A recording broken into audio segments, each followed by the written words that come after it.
I'll now move on to Carl, unless you want to say anything first. No. Well, go on to Carl and give my regards to Stena Germanica, you know, my favourite ship. That's the one that's, those who don't know, that's the one that's been changed to methanol. Carlsson Zero Vision Tool method of a paradigm shift. Lovely word, that, paradigm. I'm not sure what it means, but go on.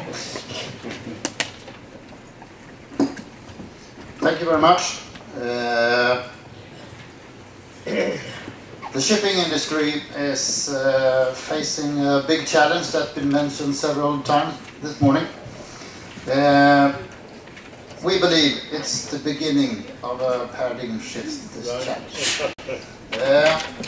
The way forward, as we see it, is of course the most popular word in the world, the cooperation. But it's very simple to say cooperation, but it's a totally other thing to do it in reality. When the Marpol 6 rules was stipulated in IMO, we said that the only way forward is to cooperate and do it that is in a good manner in broad industry groups together with the authorities, agencies and politicians. We also said that we need to work in not only the vessel perspective but also in the infrastructure perspective, in the financial perspective and in the regulatory perspective and of course in R&D perspective. And we have now been running this platform for some years, and we have success stories, we have ongoing stories, and we have projects that have failed. But we have learned very, very much during these years, and I want to emphasize that this is worldly, this is the best in the world. We're trying methanol, batteries, hybrids, first in LNG, dry cargo, and so on.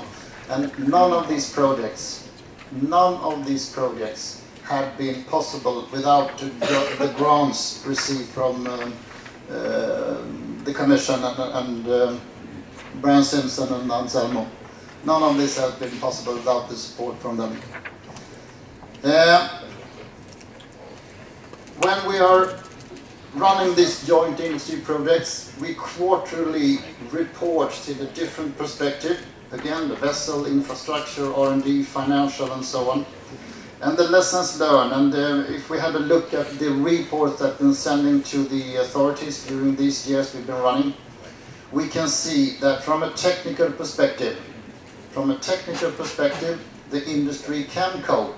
We see now methanol vessels, we see battery hybrid vessels and LNG vessels. So it's not a technical problem that the industry are facing.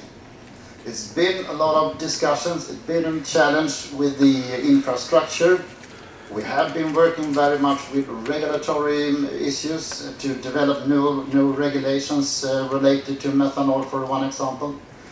But if we want to continue this success story, if we want to see not one methanol vessel, we want to see 100 methanol vessels, we want to see 1,000 LNG and thousands of battery hybrid vessels in the European waters, we need to focus more on the financial mechanism. That is the next step in this process. And to illustrate that, again, I want to emphasize, because this is the truth, none of these projects have been possible without the support from you gentlemen. None of them.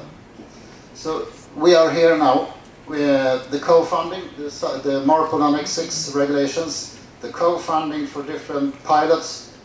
But again, when we are now facing the followers, the next vessels, the follower vessels to be run on LNG and so on again, we need to develop financial mechanisms that support the broad transitions to reach the tipping point, to reach the new normal in the shipping industry. So this is the next step that we have to think about. And again, from the industry understands, the industry respects, and the industry does everything it can to cope with this, the needs from the society, stated in different policy documents and so on. But the industry also have needs, profitability and all that kind of thing. And again, the way forward, as we see it, is the financial mechanism. Grants is for the pilots, but what to do with the followers and so on, to the broader transition.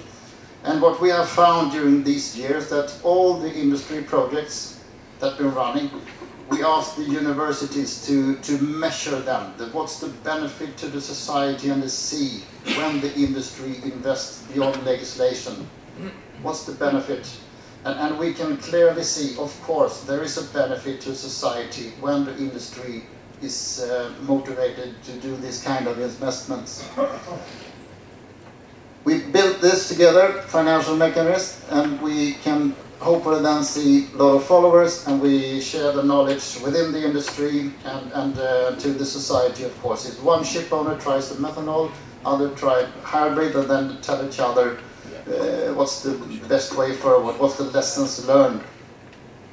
And as Mr. Dr. Paniatis mentioned, we also need to work in a European perspective also. What we are doing in the northern part of Europe, we have to share the knowledge to the Mediterranean, and the other way around, of course. All the experience that you have in the Mediterranean, we very much would like to learn from you as well, of course. Thank you very much. Thanks, Carl. Thank you for the adverts, Carl. And any questions? Yes, one and then two. Hang on. Yeah. Good morning. It's not enough runners. Thank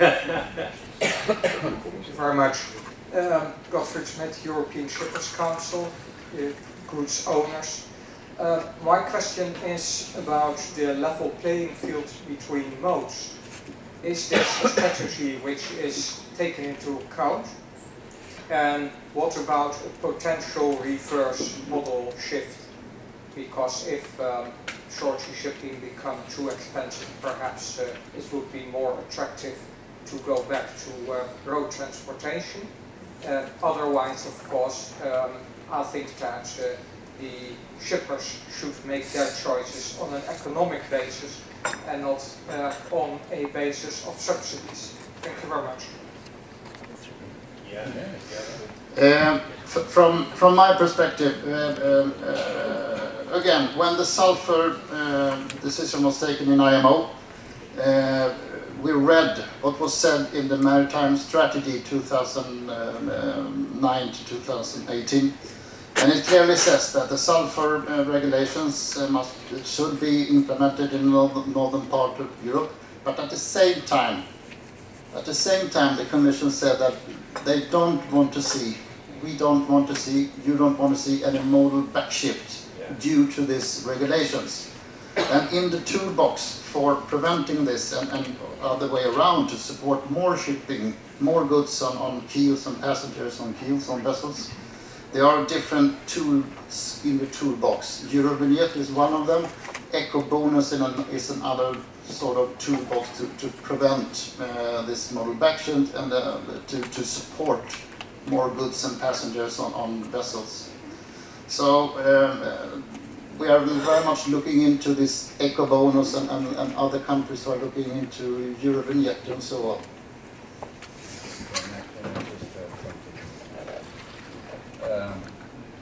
Well, I think that the issue that you're raising is a fundamental issue, and I think it's the reason why, namely, the Commission through the Motors of the Sea has tried since 2009 to support every ship owner that wanted to change. And we have supported quite a number of ship owners that wanted to change. I'm referring basically to Interferry, that it has been coming to us, every each one of the members of Interferry. So We heard already Stena and Grimaldi and the FTS and P&O and Brittany Ferries. I mean, each and every one of them, one way or the other, came to us. So we did our small part to avoid any modal shift on the wrong sense. Of course, it's probably not enough, but I think that it is also important that the shipping community understands that for once they need to be outspoken. If they like the carrot, they need to tell that we like the carrot. Because our carrot was 1 billion. The carrot for the development of global modes of transport in total was 28 billion. And this is just a small thing. So if you don't say that you want it and that you like it, and if you don't represent the 75% that you really represent and the 40%, the size of the carrot, there will be a carrot, but it will be very small compared to what it should be. We have been doing there. We have been supporting it was the member states, do not forget, don't call the Commission. The Commission did the sulfur directive, but the sulfur directive is for nothing. It is the MARPOL Annex 6 that you are obeying to. That's the one on second. That's the one that exists on the United States, right? So what we should aim for, and I'm just building on what was already said here, John Prescott said it, João Carvalho, Brian Simpson, we depend from IMO, we need to have a balance. Shipping is international. We cannot have the ports in the southern part of Europe being branched by a regulation, like a SECA, and all the ports right in front are not. So if this is a development plan for all the ports in the southern of Europe and to dry up every port in Europe, that would be the best, the wisest thing to do. So I would say that the wisest thing to do is that European ports are volunteered to ask for a SECA for the entire Mediterranean. That needs the agreement of every country around the Mediterranean basin. Because you have an agreement of every country around the Baltic and the North Sea, because Russia was part of IMO, and they did agree with that as well. Okay? And that's the only kind, well, okay, Norway is not part of it as well. So the balance needs to exist, but it's time for ship owners to be outspoken. When we come to carbon, it's time, that's what we are trying to contribute, is can we come to some common industrial sense that is not a regulation, that will help some voluntary measures taken by the industry in an educated way, and that will help us guiding investment. Can we make a deal with the industry and go together with the industry on a volunteer basis before you get from a Taliban committee, you know, a very large regulation that you have to comply with? Is this a wise approach? I don't know. You're the industry, but the risk is there because there was no limit defined in Paris for shipping and for aviation. But if you just think that with LNG and reblading you can get between 30 to 35% of CO2 reduction, I think that we are very close from a voluntary industrial agreement that will be a hit. And that would represent a big, big comparative advantage of European shipping compared to worldwide. Okay, that was it. Right. Lady there. Thank you. My name is Maria Deligiani from EXA, the European Community Ship Owners Association. Since you're asking us also to be outspoken, we would just like to express our support to today's discussion, which apparently is going to lead into the development of this implementation plan for the motorways of the seas. We believe that indeed our discussion today is very important because we have to, if we really want to unlock the full development of true motorways of the seas, then we need to identify all the barriers that actually prevent the development of the sector. And this is actually one of the policy recommendations which, as EXA, we have identified in a short sea shipping brochure, which we finalized last month, and we presented it in Amsterdam in the Dutch presidency event. You may find also this brochure in our EXA website, and we're happy to discuss further also on a bilateral basis. So a couple of additional points also from our sides is that obviously at EXA level, sustainability is very high in our environmental agenda, and we're very happy to see Today, some of our members, the Swedish Owners Association and many company members in the audience, presenting to you their own initiatives, which we very much support, and we want to thank also the European Commission for their financial support in exploring these sustainable solutions, and we really want this to be continued. And from our side, we will have also to explain to you in a better way, most probably, what we would like to be done in the future. A second issue has to do with the digitalization. You've heard from some of our members the importance of this issue, which we leave in a relief of administrative burden, we would say. And this is something that we very much support as EXA, and we believe that this should be done through the Reporting Formalities Directive, because this is clearly an horizontal issue. Either we're talking about hazmat reporting or we're talking about port reception facilities. Many issues should be covered and can be covered by the Reporting Formalities Directive, and we really want to promote this. A last point, we've heard about the sulfur limits, which actually apply in Europe already, and we're having the 2020 gap, which is already very close. Well, as EXA, we're trying to be proactive, and in a proactive manner, actually, we're trying to see what lessons can we learn, what lessons can we draw from the application of the 0.1 sulfur limit, which has applied since the beginning of 2015, and see how the industry can better prepare for the 2020 cap. And in this context, we do believe that indeed having a 2020 cap at EU level and a 2025 cap at IMO level, it doesn't help. Indeed, we want to see a kind of alignment on the requirements set by the IMO and the European Union. Thank you. Well, first of all, I look forward to seeing EXA at our meeting in April, which digitalisation is part of that, so please come to that. As far as money is concerned, well, Harold is here. I've been saying for many years, I would like to have more money for motorways of the seas. In fact, I could spend the whole 10T budget just like that. But reality kicks in, you have to, Brenner Pass needs some, and Furman Belt needs some, and all those. So we've got to have our share. So the argument for money is that we want motorways of the seas to have a fair share of the 10T money that is available. And we'll go on fighting for that, and in the hope that we get more money, get more resources to invest in the motorways of the seas. Is there any other questions? Go on, John. Well, I did talk about the economics of climate change. We need the economics of government expenditure. We can set out the framework through IMO, or indeed through the ERM, as we're doing, but to make that transition and change, inevitably, as it's said here, is motivated by a financial subsidy which wouldn't normally come from the commercial operation.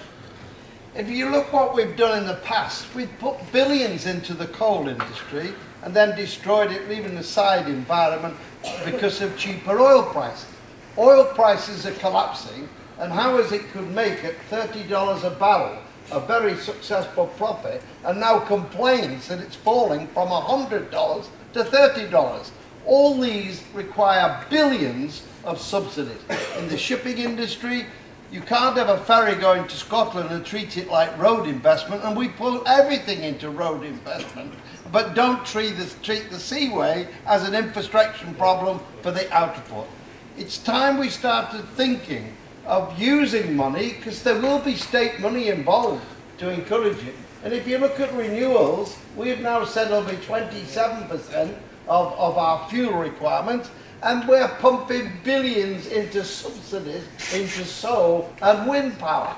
Now, everybody agrees we do that for good reason, because we need to change from oil into renewables, and the same with the shipping change that we're talking about. So there is money available, it's how we spend it. And the point I've been trying to make is the economic implications of achieving a higher service which isn't commercial, because the society gains from what we do by reducing carbon to avoid all the terrible consequences we know the scientists tell us have happened. Now just readjust the public money. In my country, we're just giving $250 million to the oil companies to go and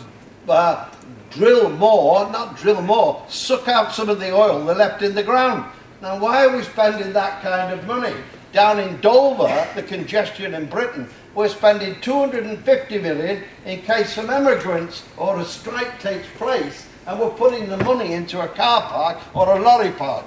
We have to rethink how we use public money, because we will. And it's the partnership which you can help in the development of an innovation of which governments have to below. The market can't do that, and it won't do it unless we have a role. So the economic implications is that public subsidy needs to be achieved, not on what is considered more efficient, but the one that contributes more to climate. That needs technology, it needs support, it needs public money, and we need to rethink it. Right.